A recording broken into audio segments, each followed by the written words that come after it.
2 రోజులు గడిచిపోయినా హిమ రాజుకి ఉత్తరం రాయాలో వద్దో నిర్ణయించుకోలేకపోయింది. రాస్తే బాగానే ఉంటుంది.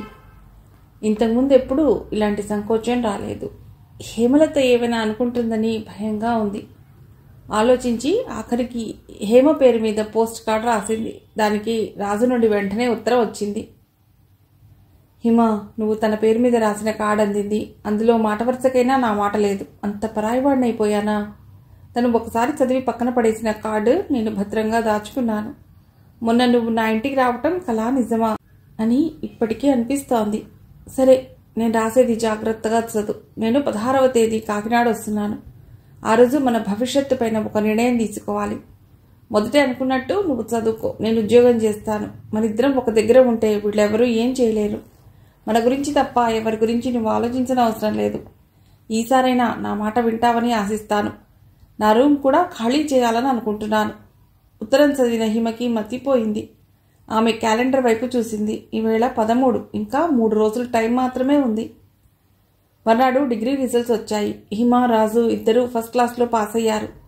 ఇంతటి ఆనందకరమైన విషయాన్ని ఎవరికి వారు విడివిడిగా సంతోషించవలసి వచ్చింది. మొదటి నుండి స్నేహ, తాను, రాజు స్నేహితులు.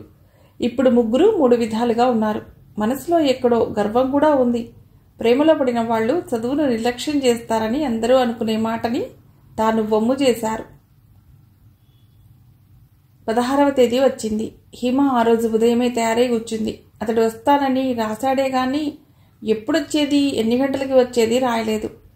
హిమకి కిటికీ దగ్గరే డ్యూటీ అయిపోయింది. 10 గంటలు దాటుతుండగా రాజు వచ్చాడు. రోడ్డుపై చూసుకుంటూ చివరి దాకా వెళ్ళిపోయాడు. కాసేపు ఆగి మళ్ళీ ఇటొచ్చాడు. కొద్దిసేపు కొత్తగా పెట్టిన కిళ్ళీ షాప్ దగ్గర నిలబడ్డాడు. హిమలో ఎప్పుడూ లేనిది ఏదో గాబరాగా ఉంది. అరగంట అలా నిలబడ్డ రాజు ఆ తర్వాత వెళ్ళిపోయాడు. హిమకి ఎన్నడూ లేనంత కోపం వచ్చింది రాజు మీద. కారు కాంపౌండ్లో చూసి తండ్రి ఇంట్లో ఉన్నాడని గ్రహించుకుని ఉంటాడు కాబట్టి అతడి ఇంటికి వచ్చి ఉండడు. ఫోన్ చేయలేదు. చేసినా తను బయటికి వెళ్ళి ఉండేది కాదు. హిమ బాగా ఆలోచించి రాజుకు ఉత్తరం రాసింది. రాజు, నువ్వు రాసిన ఉత్తరం అందింది. నువ్వు రావడం కూడా నేను చూశాను. మరి ఎందుకు మాట్లాడలేదు అని నువ్వు అడగవచ్చు. ఏమని నేను పలకరించను? ఎలా బయటికి రాను? డాడీ ఇంట్లో ఉన్నా నేను భయపడేదాన్ని కాదు. కానీ నువ్వు వచ్చిన విధానం నాకు నచ్చలేదు. ఎన్నోసార్లు నేను మా కాలేజీకి రమ్మన్నాను. అప్పుడు నువ్వు ఏమనేవాడివి? ప్రేమించినంత మాత్రాన కాలేజీ చుట్టూ తిరగాల నేను? 2 సార్లు వచ్చినా మీ వాళ్ళు నీ గురించి తేలిగ్గా మాట్లాడుకుంటారు అని. మరి ఇప్పుడేమిటిలా? గోపి, వసంత ఎన్నోసార్లు అన్నారు మీ ఇద్దరూ ఎంతో హుందాగా ప్రవర్తిస్తారు అని. రాజు, చెప్పేది అర్థం చేసుకో. మనసు పాడు చేసుకోకు. మనకి జరిగింది అన్యాయమే, కానీ అది ఎవరికి కావాలి? మనం కలుసుకున్నా మాట్లాడుకున్నా కొంచెం ఆలోచించాలి. ఇంతకుముందు ఇదంతా ఆలోచించావా అని నువ్వు అడగవచ్చు. అప్పుడు మన మధ్య హేమలత లేదు. ఎవరి గురించి పట్టించుకోనవసరం లేదని నువ్వు అనవచ్చు. నేను అలా ఉండలేను. అవతల ఉన్నది ఒక ఆడపిల్ల. నీకు తనంటే అంత ఇష్టమైతే తనని కూర్చోబెట్టి మాట్లాడు. అది పద్ధతి. ఇంతకీ రూమ్ ఖాళీ చేసావా? కానీ ఈ ఊళ్ళో ఒక మనిషి మనోమందిరాన్ని నువ్వెప్పుడూ ఖాళీ చేయనవసరం లేదు. మందలించానని బాధపడకు. మనకిష్టమైన వాళ్ళు చిన్న పొరపాటు చేసినా మనం, ముఖ్యంగా నేను సహించలేను. నువ్వెప్పుడు ఒక మెట్టుపైనే ఉండాలి మిగతా వాళ్ళకంటే. నా దృష్టిలో ప్రేమ హక్కు, పెళ్లి బాధ్యత. హక్కులను వదులుకున్నా పర్వాలేదు, బాధ్యతను మర్చిపోకూడదు. అయినా అన్నీ మన చేతిలో ఉన్నాయనుకోవడం భ్రమ. అందుకే అన్ని విషయాలని కాలానికి వదిలేద్దాం. అది మంచి చేస్తుందనే భావిద్దాం. నీకు పెళ్లి కాకుండా ఉంటే నేనెవరినైనా ఎదిరించేదాన్ని. నీకు పెళ్ళయిందని నువ్వు స్వయంగా రాసిన ఉత్తరాన్ని కూడా నేను నమ్మలేదంటే నీ మీద నాకు గల నమ్మకం అటువంటిది.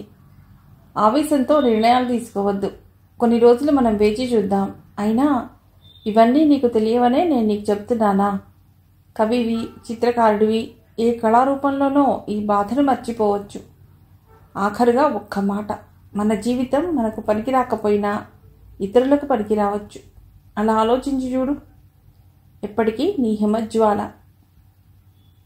ఆ ఉత్తరం రాజుకి మాత్రమే చేరాలని హిమ స్వయంగా వెళ్ళి రిజిస్టర్ పోస్ట్ చేసింది. ఉత్తరంలో అతనికి ఏదో ధైర్యం చెప్పిందే గాని ఆ ధైర్యం తనకు కలగటం లేదు.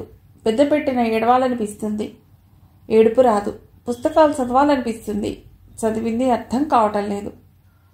పూర్వం రోజులు పాదరసం నేల మీద పడి పూసలుగా మారి దొర్లిపోయినట్లు ఉండేవి.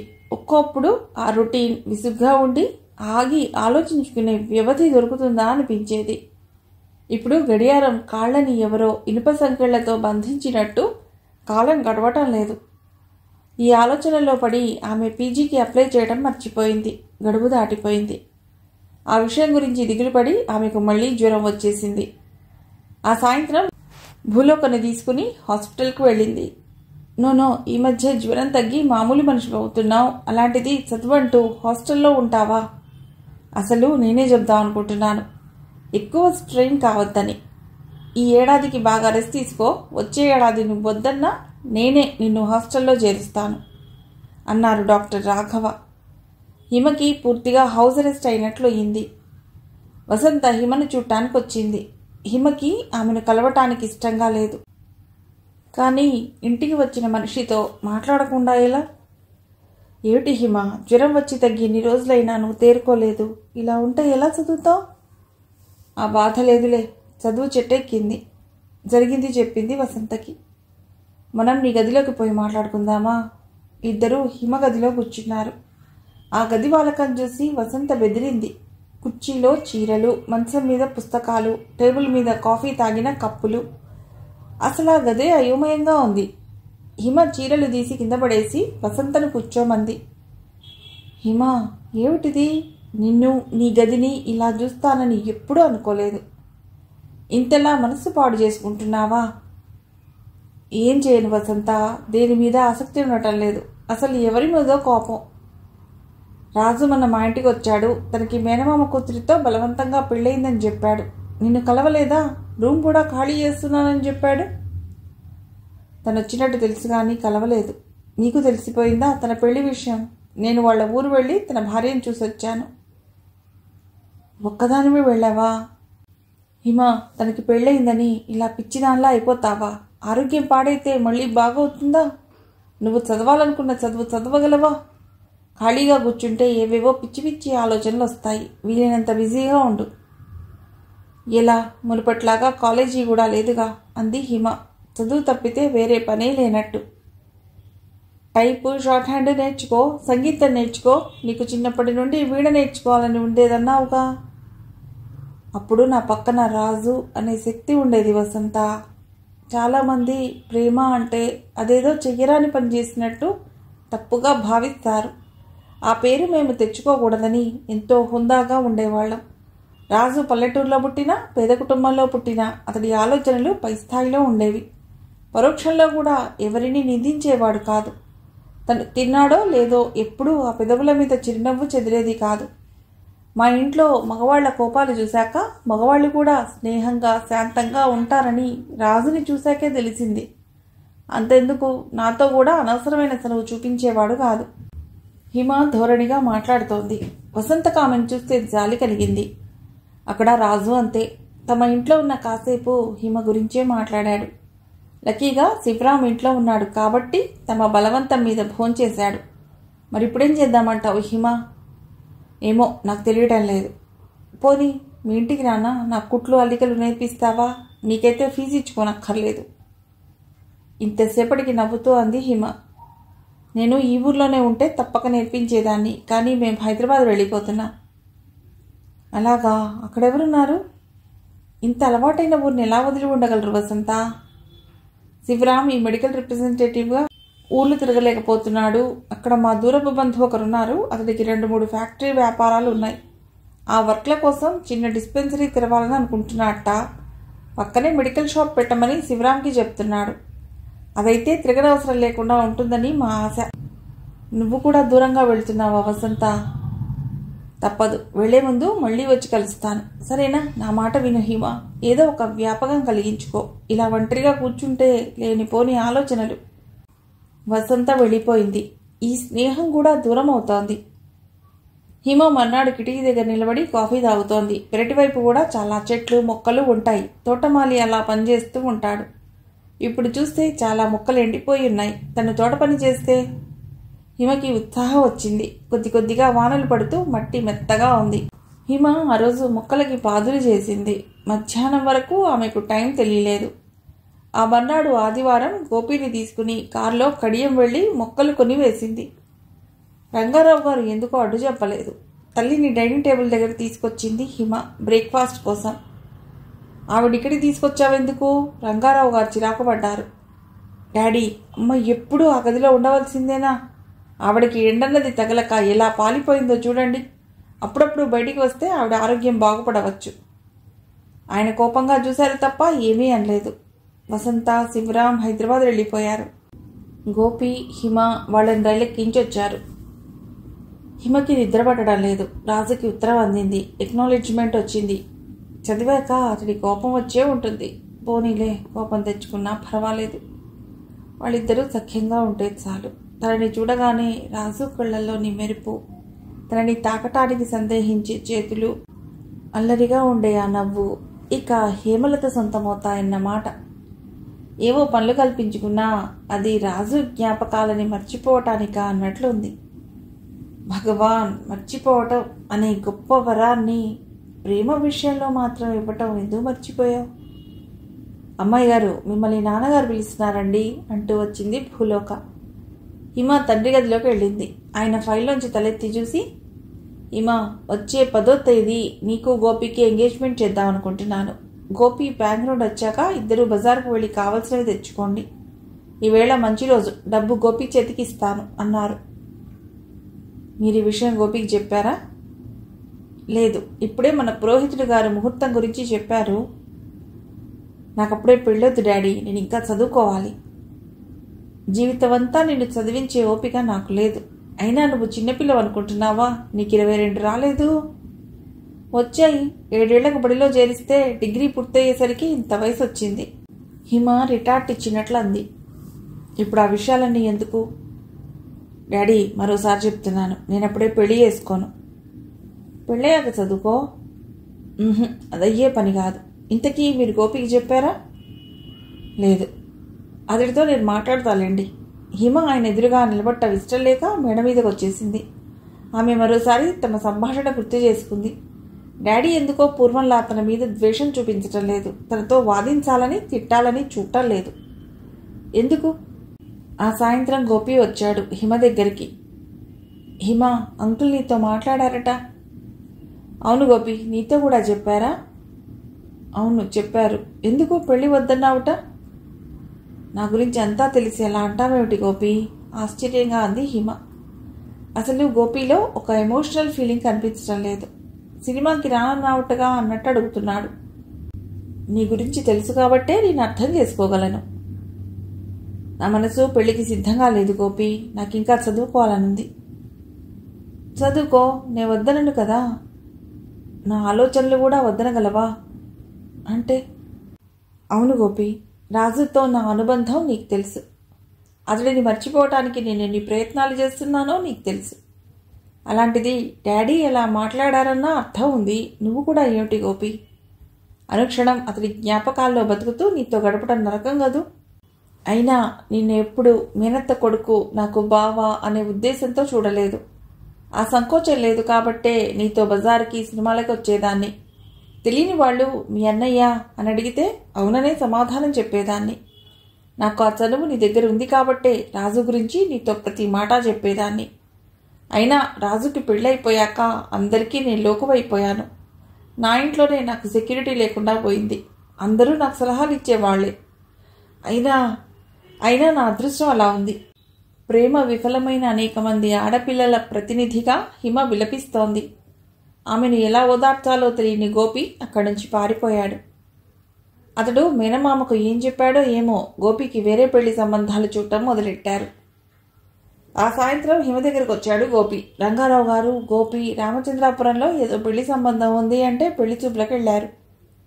రా గోపి, ఎలా ఉంది పెళ్లి కూతురు? ఏం చదువుకుంది? నీకు నచ్చిందా? ఇంతకీ పేరేమిటి? నువ్వు చూస్తావని ఫోటో తెచ్చాను. ఫోటోలో అమ్మాయి కాస్త బొద్దుగా, తెల్లగా ఉంది. మొహంలో చురుకుదనం లేదు. పేరు విమల. BA పాస్ అయింది. ఆమె తమ్ముడు వైజాగ్లో ఇంజనీరింగ్ చదువుతున్నాడు. ఏప్రిల్లో పెళ్ళి అనుకుంటున్నా. అప్పుడే ఓకే చెప్పేశావా? ఆలోచించడానికే ఉంది. అమ్మాయి బాగుంది, జాతకాలు కలిశాయి. వాళ్ళు మనకి ఎక్కడో దూరపు చుట్టాలు కూడా. సరిపోయింది. ఒకే కులం శాఖ అంటే ఎక్కడో బీరకాయ పీచు చుట్టరికాలు కలుస్తూనే ఉంటాయి. చూసిందే ఒక సంబంధం, అదే కుదుర్చుకొచ్చారు. మొత్తానికి గోపి ఉత్సాహంగా ఉన్నాడు.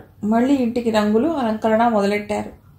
హిమ తరుముకొస్తున్న జ్ఞాపకాలను తోసివేస్తూ పనులు చేస్తోంది. హిమ, సాయంత్రం శుభలేఖలు సెలక్షన్కి వెడదామా అంటూ వచ్చాడు. హిమ చప్పున కళ్ళు తుడుచుకుని వెడదాం అంది. చాలాసేపు కార్డులు చూశారు, నచ్చలేదు. రాజు ఉంటే నిమిషంలో వేసిచ్చేవాడు అన్నాడు గోపి ప్రధ్యానంగా. శుభలేఖలు వచ్చాయి. హిమ, రాజు అడ్రస్ ఇవ్వు, అతడికి కూడా ఒక కార్డు పంపిద్దాం. వద్దు గోపి, అతడు వస్తాడో రాడో అది అతడు ఆలోచించుకుంటాడు. పిలవటం మన డ్యూటీ. నిజానికి హిమకి కూడా రాజుని కలుసుకోవాలని ఉంది. ఆ సాయంత్రం హిమ, గోపి ఊర్లో ముఖ్యులను స్వయంగా పిలవటానికి బయలుదేరుతున్నారు. లిస్ట్ ఏది గోపి? అంకుల్ నాకు ఇవ్వలేదు. చూద్దాం పద, ఆయన ఆఫీస్ రూమ్లో ఉండి ఉంటుంది. ఇద్దరూ ఆయన టేబుల్ సరుకులన్నీ వెతికారు. ఎక్కడా లేదు. చాలా చోట్ల వెతికారు. అబ్బా, ఆ లిస్టు ఎవరెత్తుకుపోతారని ఇలా దాచేయటం? హిమ విసుగ్గా అంది. ఇంతలో చిన్నయ్య పిలవటంతో గోపి బయటికి వెళ్ళాడు. హిమ తండ్రి బెడ్రూమ్లో వెతకసాగింది. ఆయన మంచం పక్కన ఐరన్ సేఫ్ లాంటిది ఉంటుంది. తాళాలు దానికే ఉన్నాయి. హిమ తీద్దామంటే అది రావటం లేదు. దొరికిందా హిమ అంటూ వచ్చాడు గోపి. ఆమె ఐరన్ సేఫ్తో చేస్తున్న కుస్తీ చూసి గోపి కూడా చెయ్యి వేసి బలంగా లాగాడు. అది ఒక్కసారి తెరుచుకుని మొత్తం సేఫ్ నేల మీద పడింది. అందులో లిస్టుతో పాటు బయటపడిన శుభలేఖ. అది తను ఎక్కడో చూసింది. ఎక్కడా? ఇది రాజు పెళ్లి శుభలేఖ. అతడి పెళ్లి ఫోటోలతో చూసింది. చూస్తున్న గోపికి అర్థం కాలేదు. ఆ శుభలేఖ ఎవరిది హిమ అన్నాడు. హిమకి తెలిసింది. తన ఫోటో భూషయ్య దగ్గరికి ఎలా వెళ్ళిందో అర్థమైంది. రాజు పెళ్లి అంత అర్జెంటుగా ఎలా జరిగిందో కాదు ఎవరు జరిపించారో అర్థమైంది. నిజమే, రాజు చెప్పినట్టు ఇంట్లోనే శత్రువులు ఉంటే ఇలాంటి పెళ్లిళ్ళు జరుగుతాయి. తలకాయ పగలగొట్టి మరీ వాళ్ళు పెళ్లిళ్ళు చేయిస్తారు. కానీ భూషయ్యతో తండ్రికి ఎలా పరిచయం? పెళ్లివారిచ్చిన విడిదిలో పెళ్లివారందరూ మధ్యాహ్నం భోజనాలు చేసి విశ్రాంతి తీసుకుంటున్నారు. ఆడవాళ్ళందరూ ఉన్న గదిలో హిమ చుట్టిన పరుపు కానుకుని నేల మీద కూర్చుంది. పిన్ని, ఆయనెవరో గోపీ బాబాయిని అడుగుతున్నారు. కౌసల్య కొడుకు వాసు వచ్చి చెప్పడంతో హిమ బయటికి వచ్చింది. గేటు దగ్గర రాజు చేతిలో చిన్న బ్రీఫ్ కేస్తో. ఇద్దరి కళ్ళు కలుసుకున్నాయి. హిమే ముందు తేరుకుంది. రాజు, అక్కడే నిలబడిపోయామే. అక్కడ కూడా పందిరి కనబడుతుంది. పెళ్లి వారిల్లు ఏదో తెలియక. అది ఆడపల్లి వారిల్లు. ఇది మనకి విడిది ఇచ్చారు. పద భోంచేద్దువు గాని. నేను తినే వచ్చాను. పెళ్లికి వస్తూ తిరిగి రావటం ఏమిటి? నువ్వు మొహమాట పడుతున్నావు. ఇంకా ఆడపల్లి వారి భోజనాలు అవుతూ ఉంటాయి. భోంచేద్దు గాని పద. హేమంత్ తీసుకురాలేదే? నేను పెళ్లి కాగానే బయలుదేరుతాను. ఆడవాళ్లతో రాత్రి ప్రయాణం కష్టం కదా. మొహమాట లేదు, ఆలస్యం అవుతుందని తిని వచ్చాను. గోపి మేడ మీద ఉన్నాడు. పద చూద్దువు గాని. హిమ, రాజు, వాసు మేడ మీదకు వెళ్లారు. గోపికి ఇచ్చిన గది మంచి కోలాహలంగా ఉంది. గోపికి పెళ్లివారు పంపిన మంచం మీద అతడి స్నేహితులు కూర్చుని పేకాట ఆడుతున్నారు. గోపి ఒక కుర్చీలో కూర్చుని మరో కుర్చీలో కాళ్ళు పెట్టుకుని నిద్ర మెళకువ కాని స్థితిలో ఉన్నాడు. గోపి, ఎవరొచ్చారో చూడు. ఆమె రావటంతో కాస్త సద్దుమణిగింది. హలో రాజు, రారా. నువ్వు వస్తావని అనుకుంటూనే ఉన్నా. కూర్చో. హిమా, ఇతడికి భోజనం చేసొచ్చా గోపి. పెళ్లికి వస్తూ భోంచేసి రావడం ఏమిటి? వింటున్న వాసు నవ్వేశాడు. ఎందుకురా నవ్వుతావు? హిమ అంది. నువ్వు బాబాయ్ ఒకేలా అడిగినందుకు. సరే, మీరు మాట్లాడుకోండి, నేను వెళతాను. పదరా. హిమ, రాజుకి ఏదైనా చల్లగా తాగడానికి పంపించు. సిస్టర్, మాకు కూడా ఒకతను అన్నాడు. అలాగే. హిమ వెనుదిరిగింది. రండి, మీరు ఆడండి. ఒక ఆయన రాజుని పేకాటలోకి ఆహ్వానించాడు. నాకు ఆ ముక్కలు పట్టుకోవడం కూడా రాదు. హిమ చెవుల పడ్డాయి ఆ మాటలు. ఆడపల్లివారు బాగా డబ్బు గల వాళ్ళు. ఒక ఫ్రిడ్జ్ విడిదిలోనే పెట్టి అందులో కూల్ డ్రింక్స్, ఐస్ వాటర్ పెట్టారు. పిల్లలు ఆ ఫ్రిడ్జ్ దగ్గరే ఉంటున్నారు.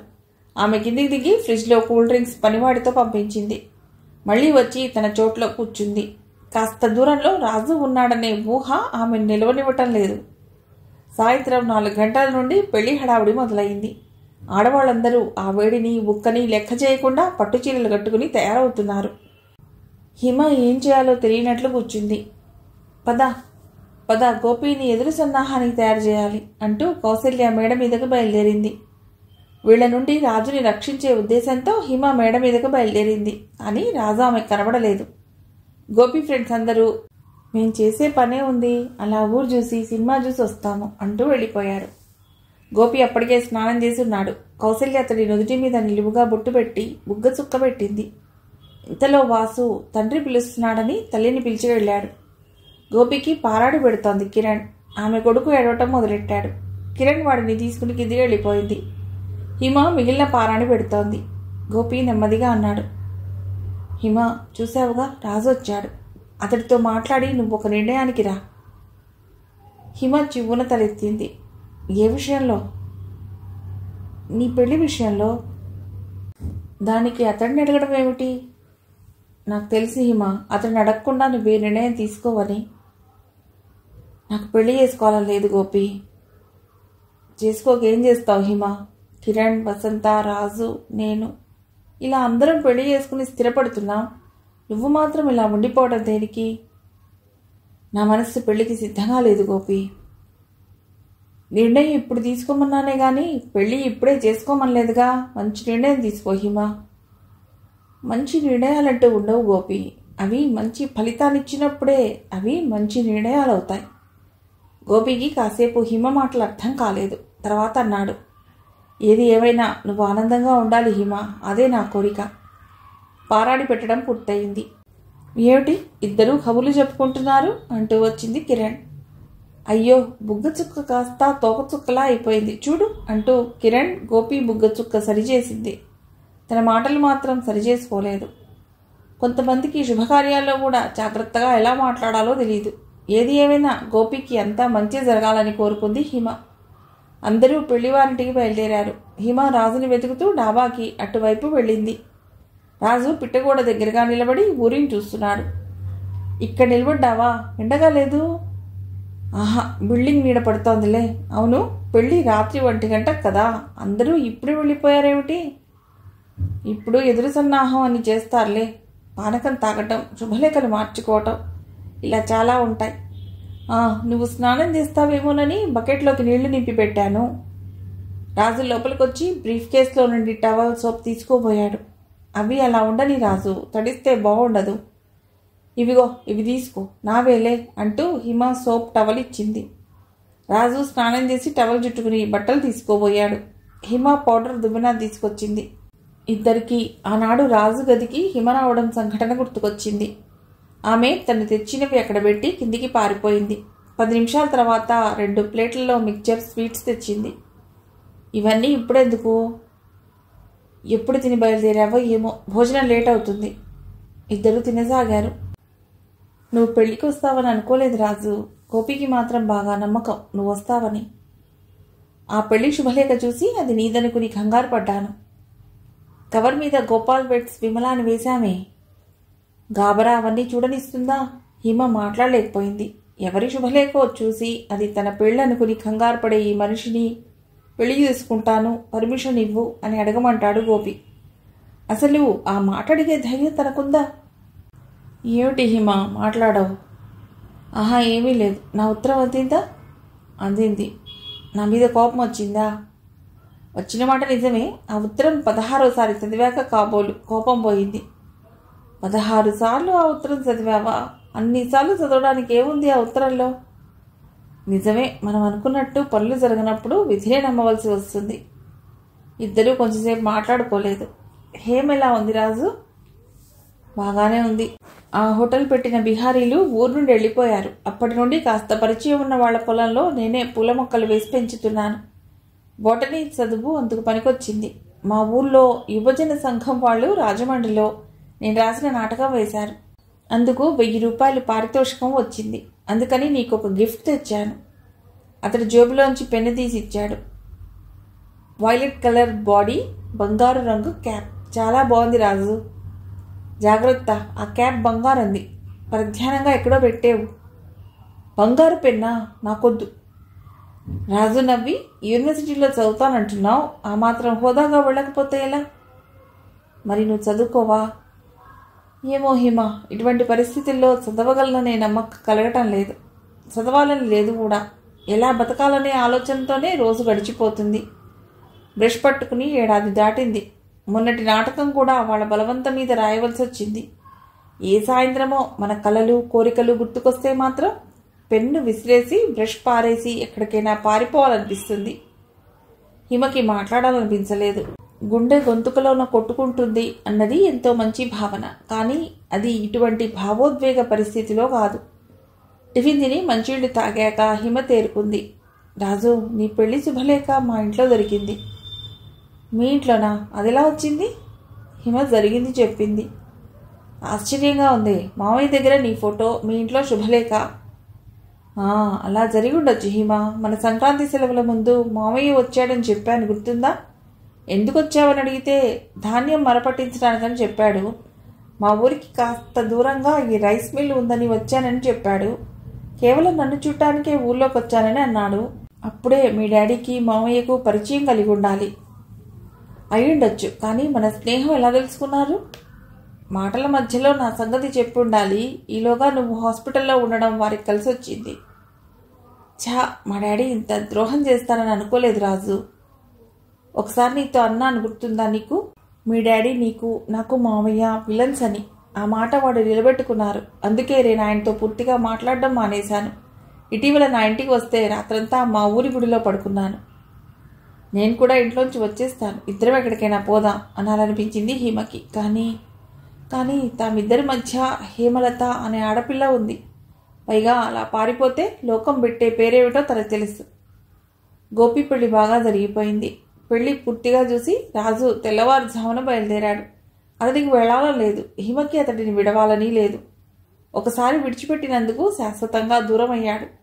ఈ పెళ్లి వంకతో కలుసుకుని మాట్లాడుకోగలిగారు. మళ్ళీ ఎన్నాళ్లకో ఈ కలయిక. గోపి పెళ్లి అలసటతో ఉన్న రాజుకి కొత్త బట్టలు పెట్టి స్వీట్స్ ఇచ్చి సాగనంపాడు. మిగిలిన కథ తర్వాతి భాగంలో.